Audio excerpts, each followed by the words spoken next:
तो मेरे बंधु सखा हो, तुम्ही तो मेरे बंधु सखा हो। कितने नाते तुम संग जोड़े, कितने नाते तुम संग जोड़े। कोई तो नाता जरूर होगा, कोई तो नाता जरूर होगा। कई जन्मों से भूला रही हूँ, कई जन्मों से भूला रही हूँ। कोई तो रिश्ता जरूर होगा, कोई तो रिश्ता जरूर होगा। नजरों से नजरे मिला न पाई, नजरों से नजरे मिला न पाई। मेरी नजर का कसूर होगा, मेरी नजर का कसूर होगा।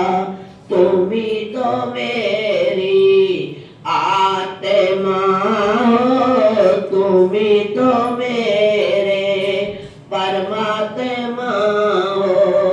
तुम ही तो मेरी आत्मा हो, तुम ही तो मेरे परमात्मा हो।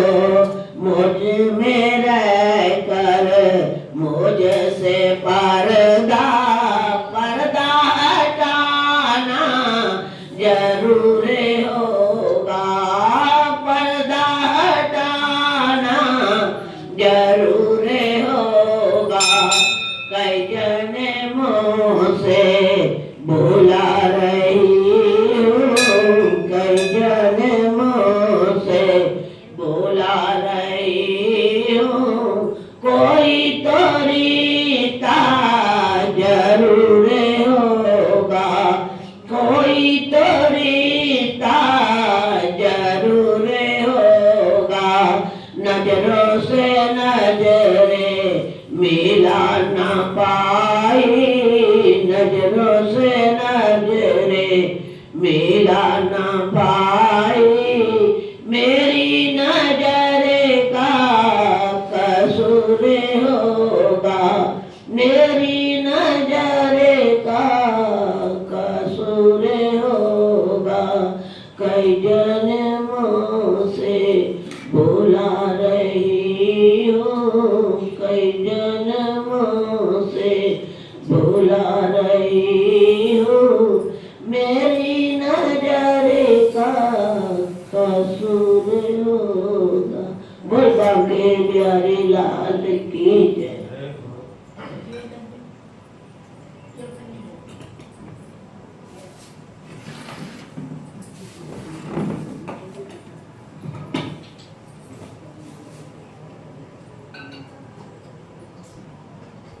श्री राधे।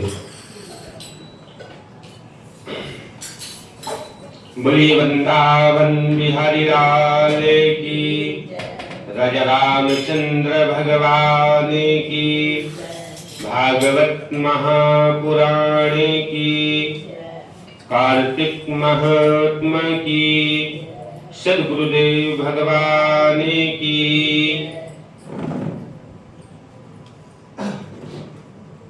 शांतं शाश्वत प्रमेयमनघं निर्वाण शांति प्रदं ब्रह्मास्यं परन्दुषेव्यमनिशं वेदांत वेद्यं विभं रामाख्यं जगदीश्वरं सलगुरुं मायामनोष्यं हरिं वंदे हम करुणाकरं रघुवरं भूपालचूडामणिं। रामाय रामभद्राय रामचंद्राय वेदसे रघुनाथाय नाथाय सीताया पतये नमः। श्री राम राम रघुनंदन राम राम, श्री राम राम भरताग्रज राम राम, श्री राम राम रणकलकश राम राम, श्री राम राम शरणं भव राम राम। माता रामो मत्पिता रामचंद्र, स्वामी रामो मत्सखा रामचंद्र, सर्वस्व में रामचंद्रो दयालो, नान्यं जाने नैव जाने। राधा मेरी मात है, पिता मेरे घनश्याम, इन दोनों के चरणों में मेरा कोटि कोटि प्रणाम। वृंदावन के वृक्ष को मरम न जाने कोई, जहाँ डाल डाल वृक्ष पात में श्री राधे राधे होए। वृंदावन को वास भलो, जहाँ पास बहे यमुना पट रानी, जो नित्य स्नान करे प्रभु ध्यान धरे, ताको मिले कुंठ रसिनानी। राधा राधा रटत ही सब बाधा मिट जाए, कोटि जन्म की आपदा नाम लिए से जाए। गुरुर ब्रह्मा गुरुर्विष्णु गुरुर्देवो महेश्वरा, गुरुर साक्षात् परब्रह्म तस्मै श्री गुरुवे नमः। अखंड मंडलाकारं व्यक्तं येन चराचरं, तत्परं दर्शितं येन तस्मै श्री गुरुवे नमः। लक्ष्मीनाथ समारंभां नाथयामुनिमध्यमाम्, अस्मदाचार्य पर्यन्तं वन्दे गुरु परम्परम्। स्वस्ति श्रीमन्महागणाधिपतये नमः, श्री सरस्वती नमः, श्री गुरु चरण कमलेभ्यो नमः। आइए हम सभी कथा में प्रवेश करते हुए, कल की कथा में हम आप लोगों ने किस प्रकार श्रवण किया था कि राजा परीक्षित ने सुखदेव जी महाराज से कितना सुंदर प्रश्न किया था कि जल्दी मरने वाले को क्या उपाय करना चाहिए, उसकी मुक्ति कैसे हो, पूरे समाज के कल्याण के लिए तुमने प्रश्न किया है, समाज के उत्थान के लिए किया है। देखो परीक्षित, सतयुग में एक व्यक्ति की उम्र 1,00,000 वर्ष होती थी। सतयुग के बाद आया त्रेता, त्रेता में एक व्यक्ति की उम्र हो गई 10,000 वर्ष। उससे पहले कोई मरता नहीं था। त्रेता के बाद आया द्वापर, द्वापर में एक शून्य और हट गया। द्वापर के बाद आया कलयुग, तो कलयुग शून्य एक और हट गया। कलयुग में लोगों की उम्र रह गई केवल 100 वर्ष, लेकिन अब कोई 100 वर्ष भी नहीं जाता। आजकल तो 3 वर्ष की उम्र के बच्चों को भी चश्मा लग जाता है। 16 वर्ष की आयु में बाल सफेद हो जाते हैं। ये कलयुग नहीं तो क्या है? 30 वर्ष की उम्र का आदमी मधुमेह का मरीज है। 35 वर्ष की आयु का आदमी हार्ट पेशेंट है। कलयुग नहीं है तो ये क्या है? सुखदेव जी कहते हैं, वेद की ओर से कलयुग में व्यक्ति की उम्र 100 वर्ष निर्धारित की गई है, लेकिन 100 वर्ष का आदमी आपको लाखों में एक मिलेगा।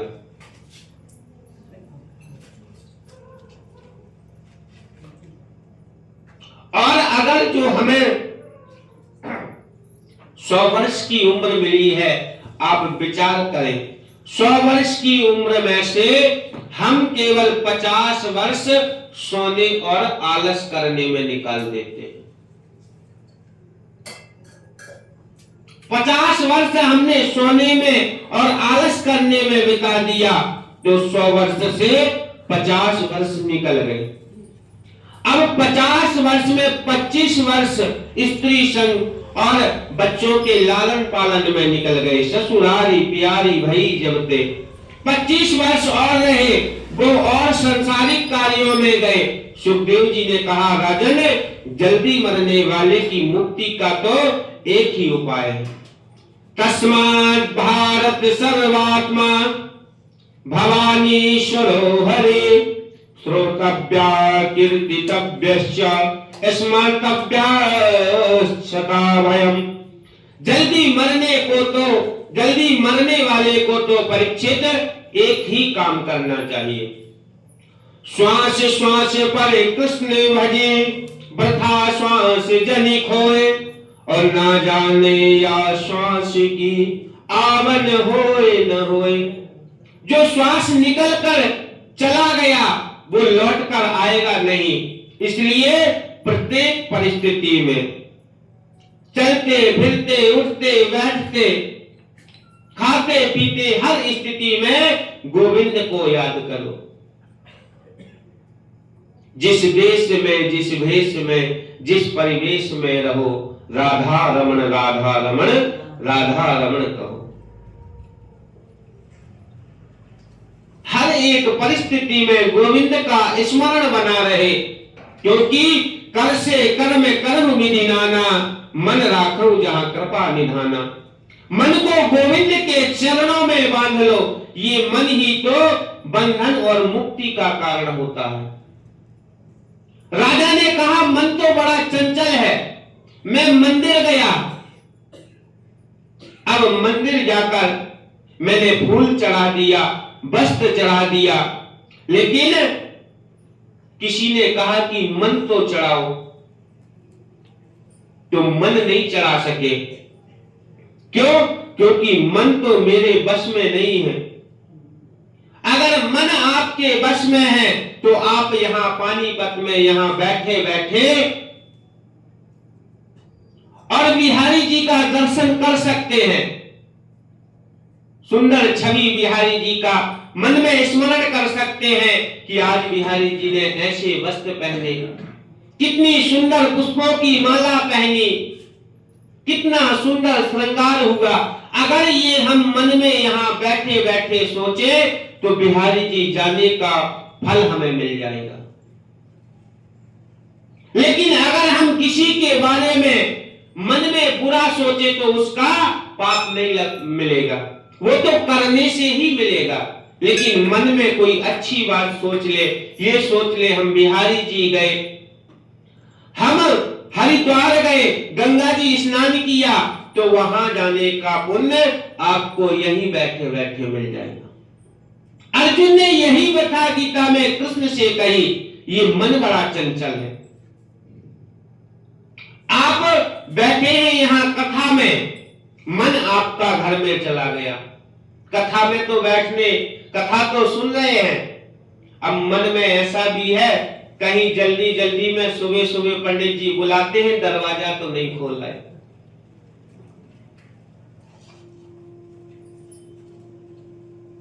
ये मन बस में होता नहीं।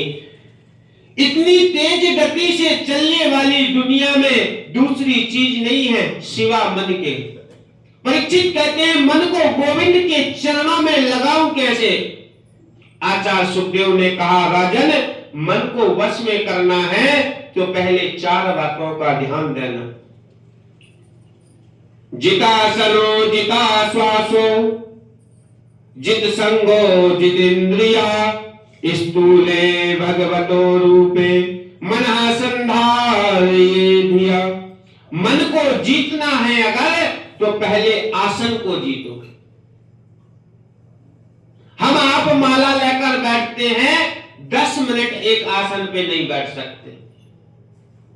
कभी कभी तो ऐसा कर लेते कि माला हाथ में तो राम राम जप रहे हैं, लेकिन पैर सीधे राम जी की तरफ फैला लिए।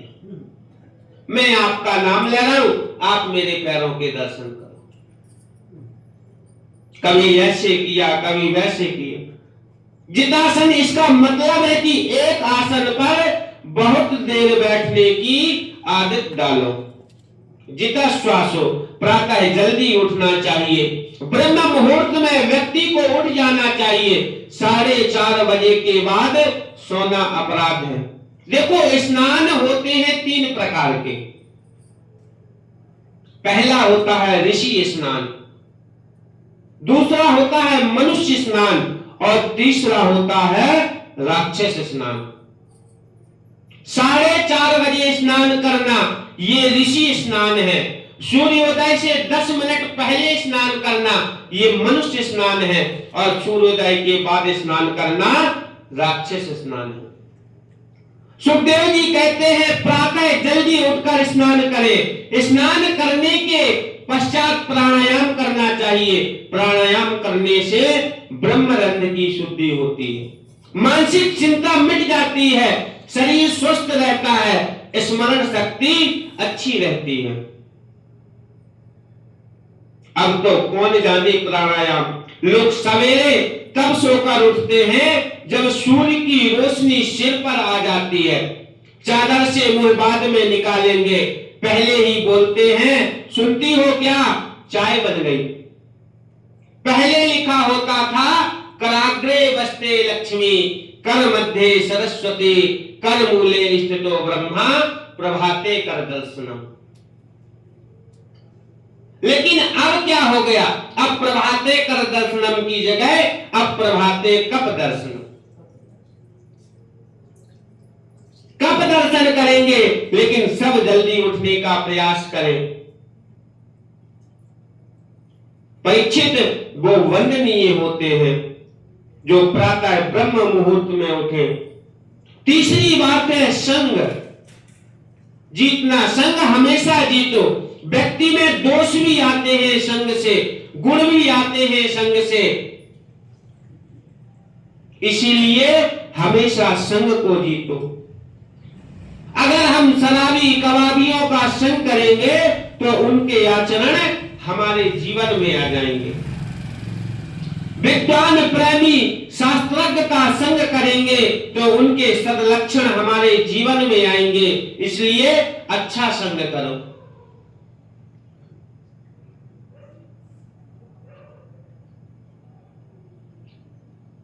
और संग हमेशा, बुरा संग हमेशा त्यागो। एक मदालसा नाम की नारी थी, महाभारत में उसकी कथा आती है।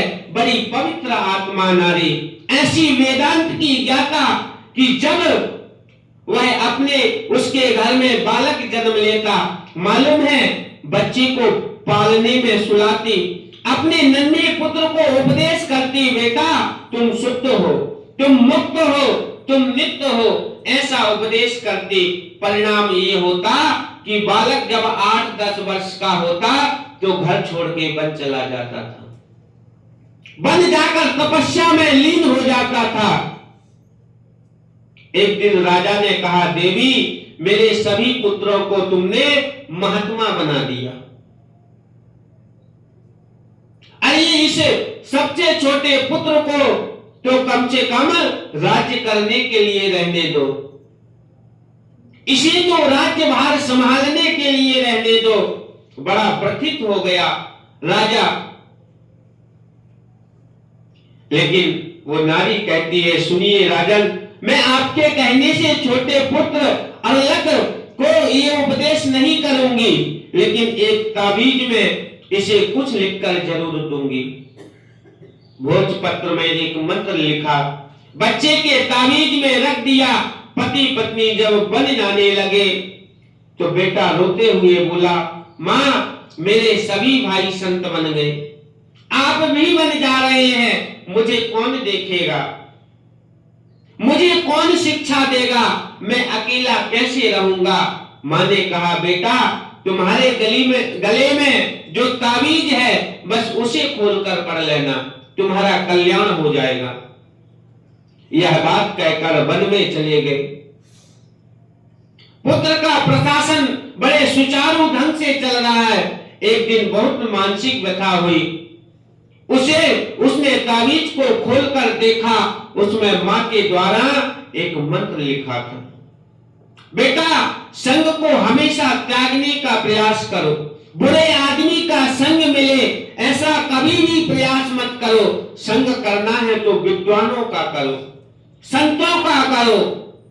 संत संग ही भव सागर से पार उतारने की एक नौका है, एक औषधि है।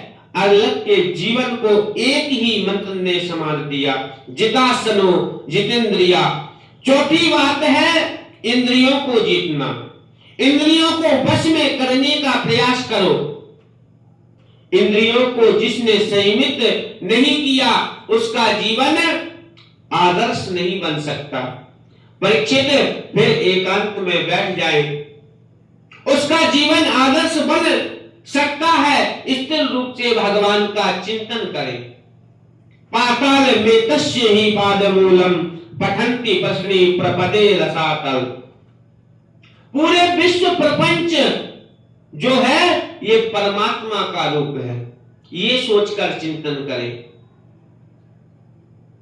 राजर्षि परीक्षित से कहा, चिंतन को बढ़ाओ और चिंता को मिटाओ। चिंता संसार की होती है और चिंतन परमात्मा का होता है।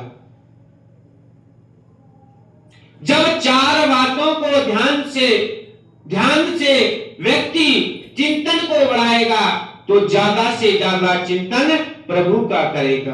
तब धीरे धीरे मन परमात्मा के चरणों में लग जाएगा, मन की चंचलता समाप्त हो जाएगी, देहावास की निवृत्ति हो जाएगी। उसके बाद श्री सुखदेव ने परमात्मा का चिंतन किया, उनका दिव्य स्तवन किया। राजा ने कहा, भगवान सारी सृष्टि को परमात्मा कैसे बनाते, और जो उपदेश आप मुझे सुना रहे हैं इसको आपने भागवत धर्म में कहा है, और इस भागवत का उपदेश सबसे पहले नारायण ने ब्रह्मा को कैसे दिया, मुझे बताइए। आचार्य सुखदेव जी ने कहा, राजन सारी सृष्टि में पहले कहीं कुछ नहीं था। स्थावर जंगम अंडज उद्भिज और स्वेदज जरायुज बिल्कुल कुछ भी नहीं था, केवल परब्रह्म था। एक बार परब्रह्म के मन में विचार आया कि मैं एक से अनेक हो जाऊं। तो देखो, पहले उस परब्रह्म ने जल का निर्माण किया। संस्कृत में जल का अर्थ होता है नार, नार माने जल। अब नार में उसने अयन बनाया, मकान बनाया, रहने की जगह बनाई। शेष नाग के द्वारा तो नार माने जल में जो अयन करता है उसका नाम पड़ गया नारायण। लेकिन नारायण ने सोचा मैं तो अकेला हूं, एक से बहुत हो जाता तो अच्छा रहता। तो नारायण की नाभि से एक सुंदर कमल का फूल निकला, और कमल के फूल के ऊपर 4 मुख वाले ब्रह्मा जी प्रकट हो गए। ब्रह्मा जी के 4 मुख हैं, इसलिए उन्हें मुंह घुमाकर देखने की भी आवश्यकता नहीं है। उन्हें चारों दिशाओं की चीज एक संग दिखाई देती है, परंतु दिखाई नहीं दिया कि मैं प्रकट कहां से हुआ। ब्रह्मा जी कमल नाम के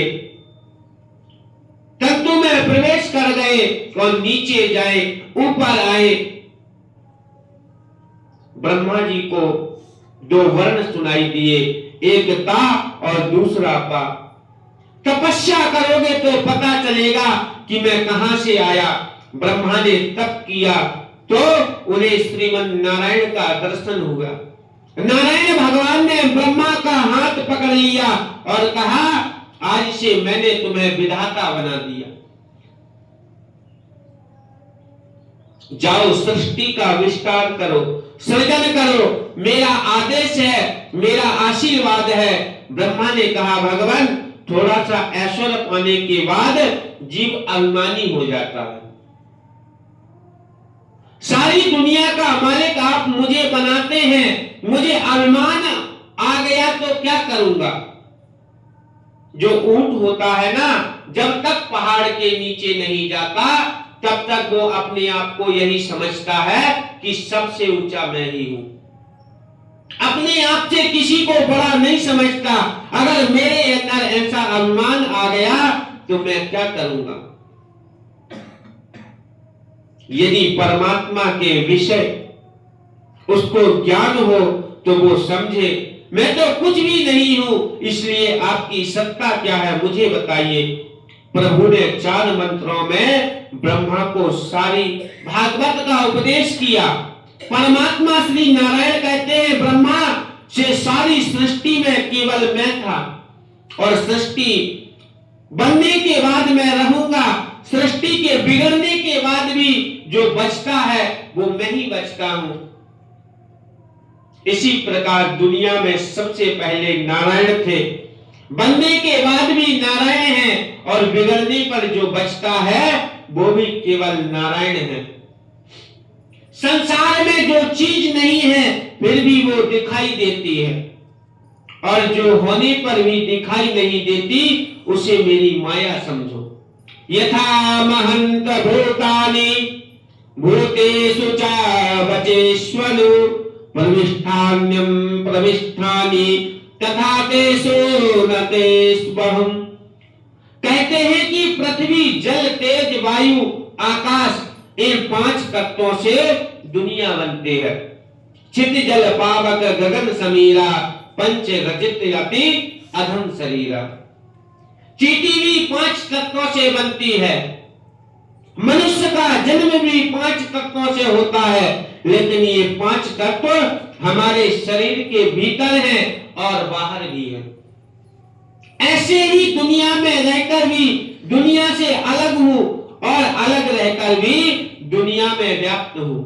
आत्मा के तत्वों को समझने वाले जिज्ञासुओं को यही समझ लेना पर्याप्त है कि अनेक रूप से जो सर्वत्र विद्यमान रहे वो ही दिव्य आत्मा है। भगवान ने कहा विधाता ये जो तुम्हें उपदेश दिया इसका नाम है भागवत। मैं आपको जरा स्पष्ट करके बताऊं, भागवत के 4 अर्थ होते हैं। भगवान का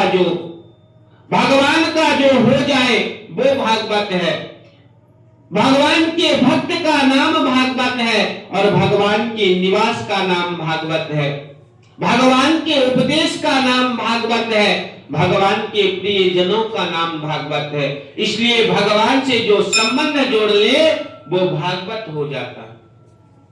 एक बात बताओ परीक्षित, भगवान जल्दी किसको मिलते हैं? राजा बोले भगवान तो उसी को मिलते होंगे जो दिन में 5 बार स्नान करता होगा। यदि 5 बार नहाने से भगवान मिलते तो जिन कोल भीलों को राम जी ने गले लगाया, एक कोल भील तो 4-4 महीने जाड़े के दिनों में नहाया भी नहीं करते थे, नहाते नहीं थे। और रघुवर से स्पष्ट कह दिया था अस हमार प्रभु बड़ सेवकाई लेहि न वासन बसन चुराई। भगवान ये नहीं देखते कि आप कितनी बार स्नान करते हैं। तो किसी ने कहा भगवान तो उम्र देखते होंगे।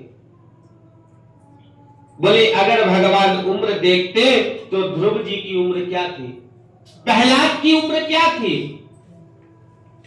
5 वर्ष के बालक ध्रुव को भगवान मिल गए। भगवान उम्र नहीं देखते, आपकी उम्र कितनी लंबी है भगवान ये नहीं देखते। तो भगवान उनको मिलते होंगे जो पढ़े लिखे हो, जो विद्वान हो। भगवान का दर्शन तो उन्हें होता होगा, लेकिन कहते हैं विद्या गजेंद्रस्य। ये गजराज पढ़ा लिखा था क्या?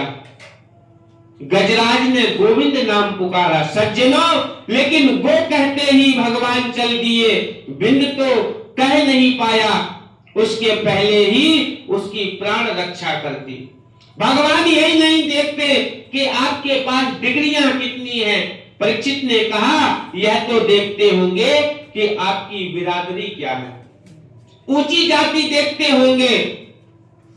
तो सुखदेव जी कहते हैं का जाति विदुरस्या, विदुर जी तो दासी के पुत्र थे और दासी के गर्भ से जन्म लेने वाले विदुर के घर मेरे गोविंद ने केले के छिलके खाए, मेरे कन्हैया ने विदुर के घर जाकर स्वयं खाए।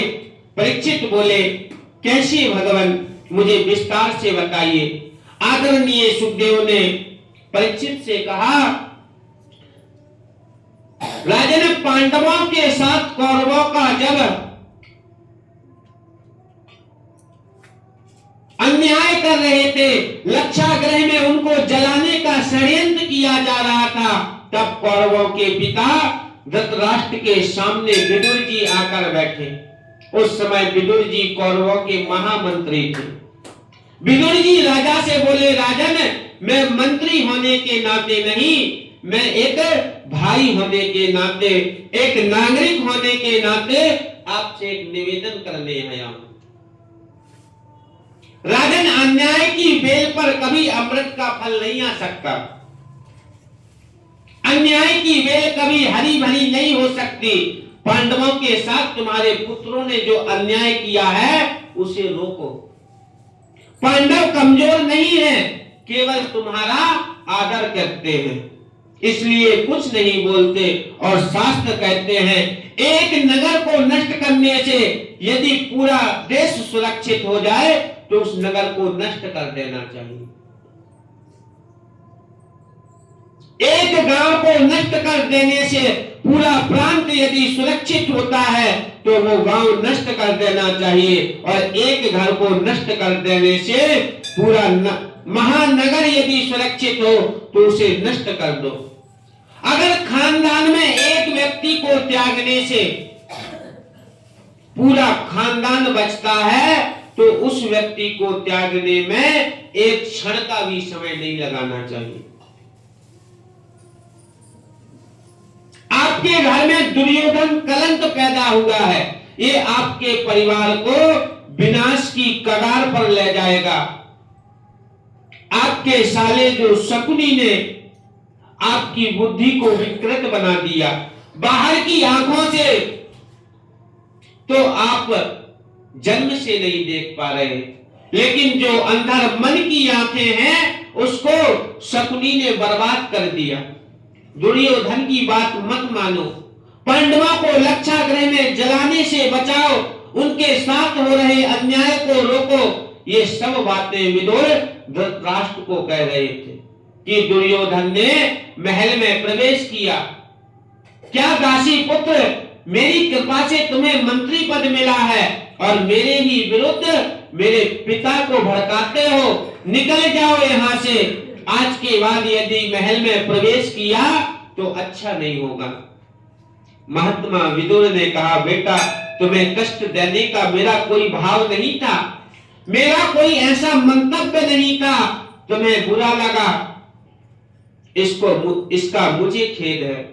विदुर जी ने अपने मंत्री पद को त्याग दिया। परमात्मा के चरणों में जिनकी अनंत श्रद्धा है, अपनी पत्नी को लेकर वह विदुर वन में चले गए। कदली के वन में एक सुंदर पर्णकुटी बनाई और पत्नी के साथ उस पर्णकुटी में वास करते और मेरे गोविंद के नाम का स्मरण करते, महामंत्र का जाप करते।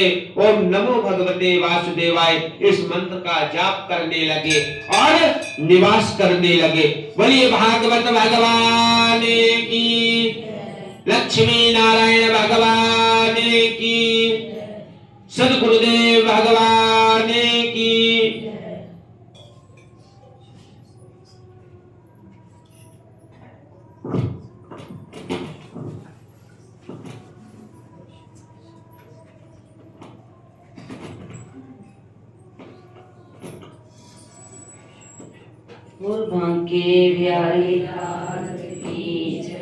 ओम नमो भगवते वासुदेवाय।